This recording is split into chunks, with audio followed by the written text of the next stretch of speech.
الرحمن علم القرآن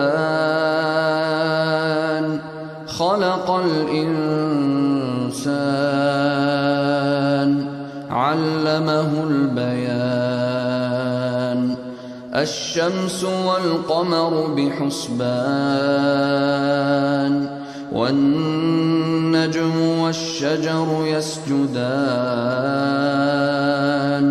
والسماء رفعها ووضع الميزان ألا تطغوا في الميزان وأقيموا الوزن بالقسط ولا تخسروا الميزان والأرض وضعها للأنام